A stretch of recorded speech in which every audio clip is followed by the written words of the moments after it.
पाकिस्तान का जन्म और प्रारंभिक दिन।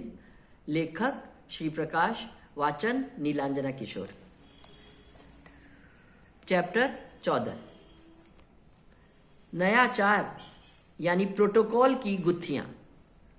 इंग्लैंड की राजकुमारी यानी जो वर्तमान में रानी हैं, उनका विवाह दिसंबर 1947 में हुआ।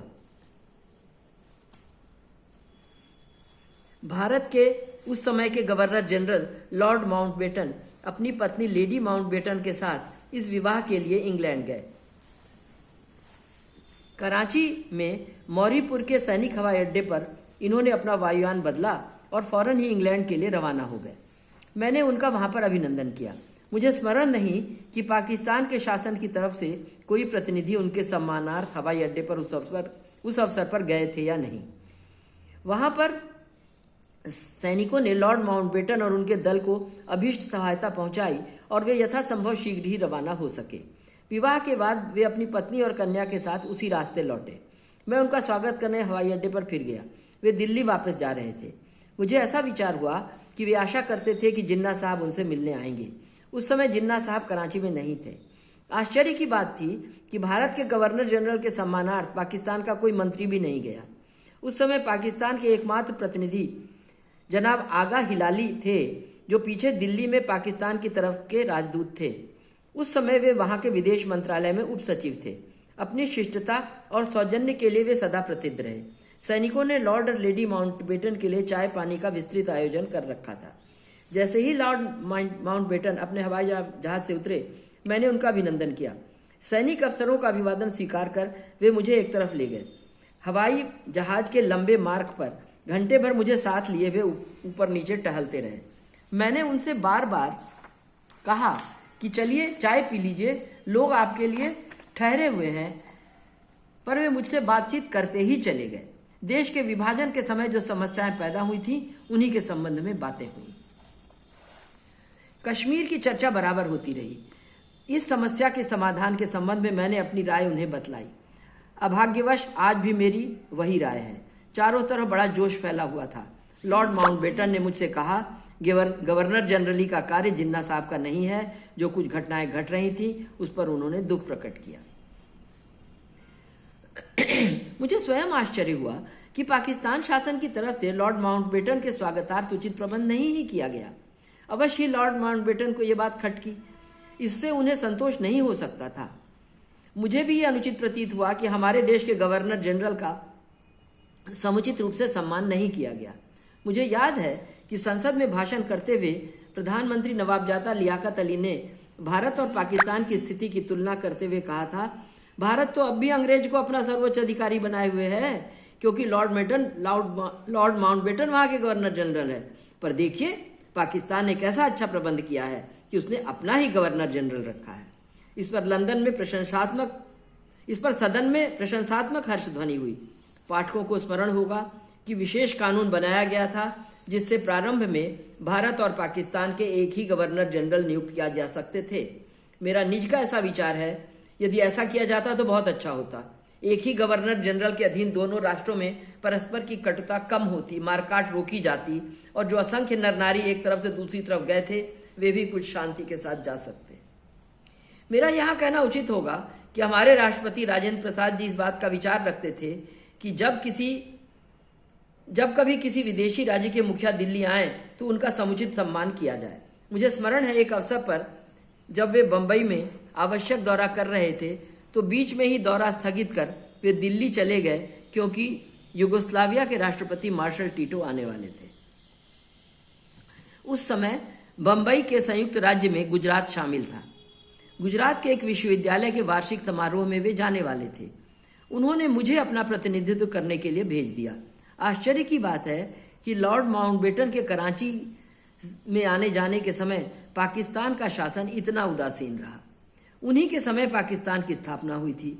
देश के विभाजन की स्वीकृति की मुहर भी उन्हीं की थी।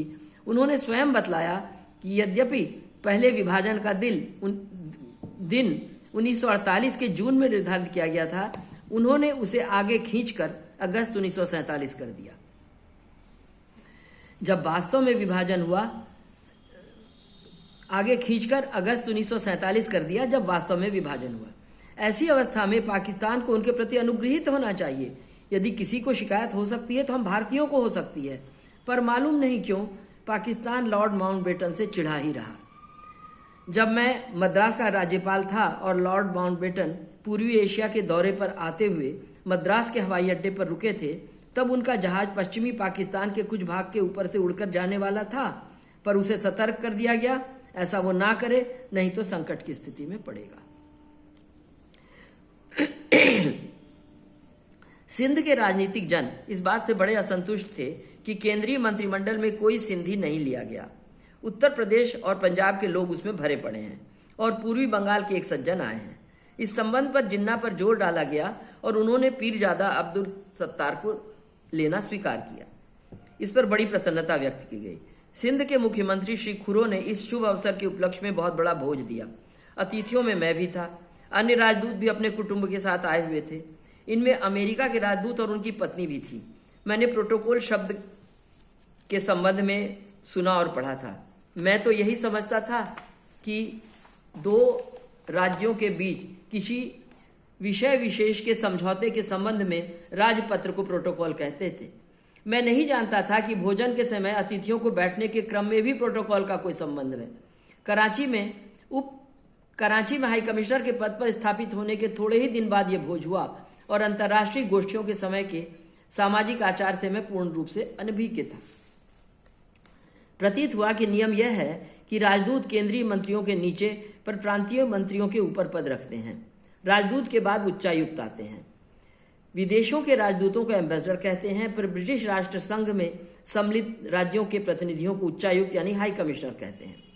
एक प्रांतीय मंत्री जो पीर थे, उनका पूरा नाम मैं भूल रहा हूं, के बगल में यानी नीचे अर्थात बाईं तरफ मैं बैठा हुआ था।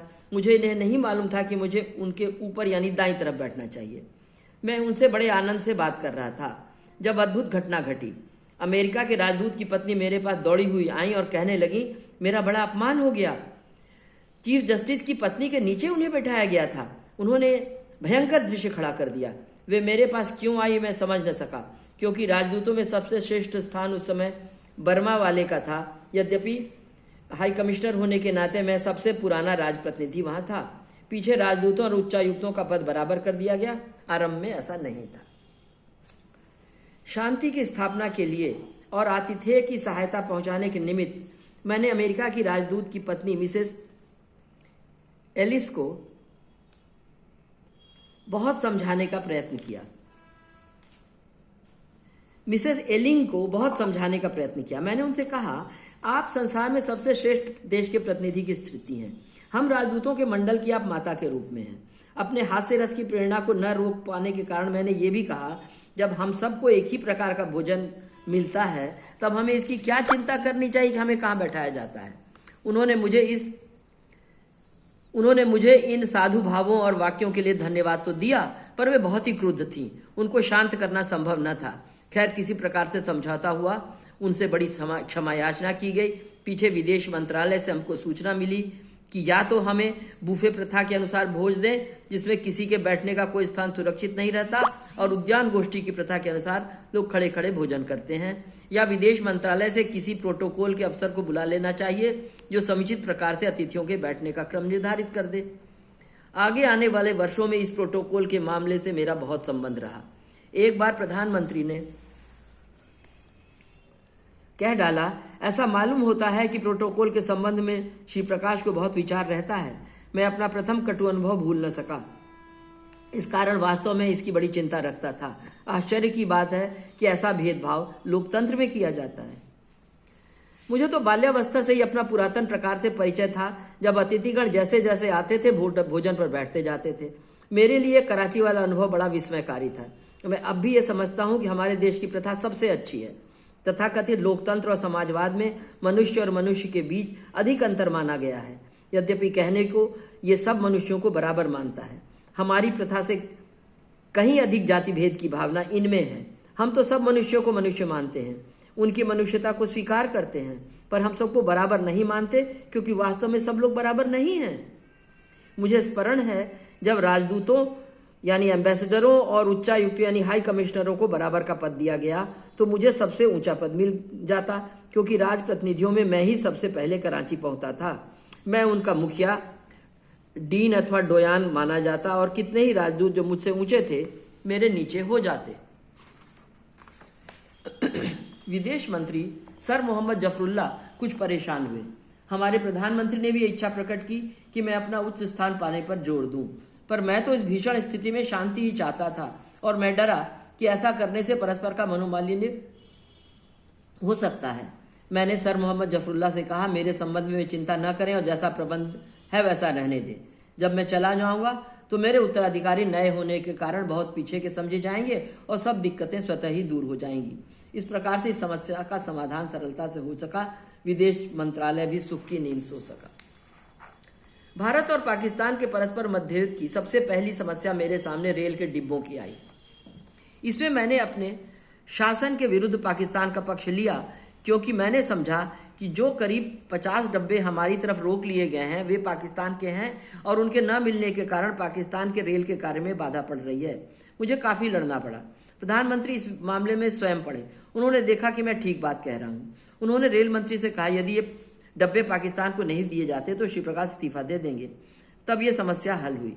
पाकिस्तान के यातायात के मंत्री सरदार अब्दुल रब निश्तर स्थिति पर बड़े क्रुद्ध थे और एक उद्यान पार्टी में मेरी तरफ संकेत करते हुए उन्होंने अपने सचिव जुबेरी साहब से कहा, ये लोग पाकिस्तान के साथ कभी भी न्याय नहीं करेंगे।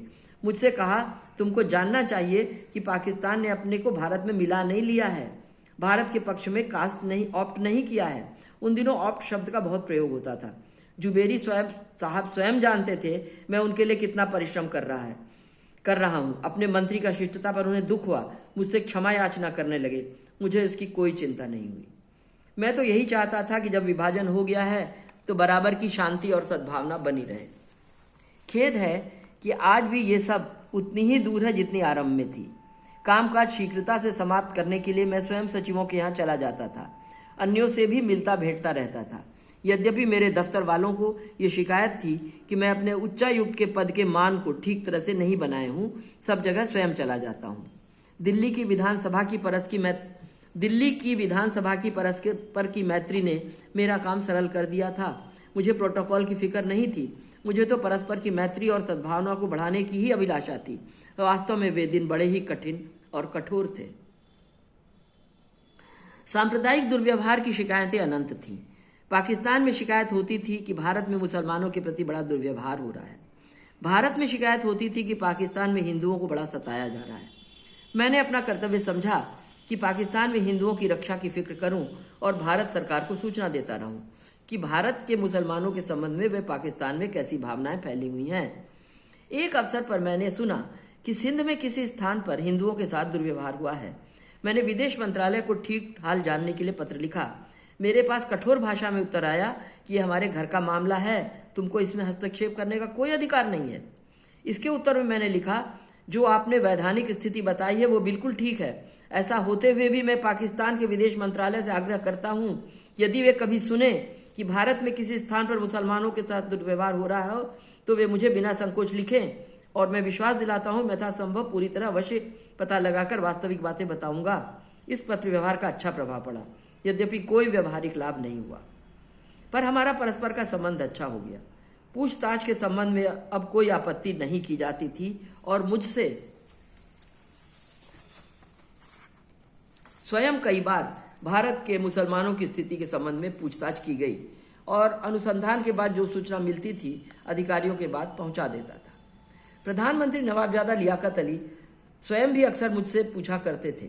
वे वास्तव में बड़े सज्जन पुरुष थे और मैत्री भाव से मुझसे बहुत सी बातें करते थे।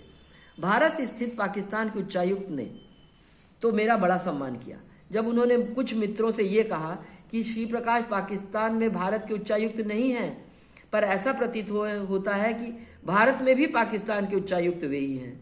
मनुष्य होने के नाते ऐसा सुनकर मुझे बड़ा संतोष हुआ। वास्तव में इस बात की चर्चा इस कारण हुई कि मैंने भारत स्थित कुछ मुसलमान घरानों के विवाह के संबंध में पाकिस्तान में चले गए हुए कुटुंबों की सहायता करने का भी प्रयत्न किया। नमस्कार। इस पूरे विवरण का ये भाग पढ़ते हुए बार बार ये मन में आता है कि प्रोटोकॉल महत्वपूर्ण है और अन्य बातें कम महत्वपूर्ण है। लॉर्ड माउंटबेटन के साथ जो व्यवहार पाकिस्तान के द्वारा किया गया और उन्हें यह माना गया कि वे चूंकि भारत के गवर्नर जनरल हैं इसलिए उनका स्वागत सत्कार ज्यादा नहीं होना चाहिए, उनको एक निश्चित शिष्टता से भी वंचित रखा गया, तो ये सारी बातें जानने के बावजूद श्री प्रकाश निरंतर अपने शिष्टाचार से पीछे नहीं हटे। और दूसरी बात ये कि लॉर्ड माउंटबेटन जो स्वयं पाकिस्तान की स्थापना में जिनका बहुत अहम रोल था, उन्होंने मदद की पाकिस्तान की, उन्होंने बंटवारे में बहुत बड़ा उनके संबंध में रोल निभाया, उस लॉर्ड माउंटबेटन को भी समझ में आ गया कि उन्होंने कितनी बड़ी भूल कर डाली है। खासतौर पर जबकि वो पश्चिमी एशिया के दौरे पर रहा और उनके जहाज को पाकिस्तान की भूमि के ऊपर उड़ने की इजाजत तक नहीं मिली, हालांकि उस वक्त वो भारत के गवर्नर जनरल नहीं थे। यानी उनके प्रति एक व्यक्तिगत चिढ़ भी थी पाकिस्तानी शासकों के पास। और जो दूसरी बात हमें समझ में आती है कि इतनी सारी व्यक्तिगत मैत्री के बावजूद श्री प्रकाश जी बहुत से सामान्य जन की पीड़ा को समाप्त करने में असफल रहे, जिसका अफसोस उन्हें ताउम्र रहा भी। खास तौर पे उद्वासित लोगों की पीड़ाओं को हरने के लिए उनके बहुत सारे मित्र भी काम नहीं आए। वो ये नहीं सुनना चाहते थे कि हिंदुओं के साथ कुछ बर्ताव गलत हो रहा है, उनकी संपत्ति उनसे लूट ली जा रही है, उन्हें बिल्कुल बर्बाद हालत में बाहर भेजा जा रहा है। ये सब बातें मन में आती हैं। नमस्कार।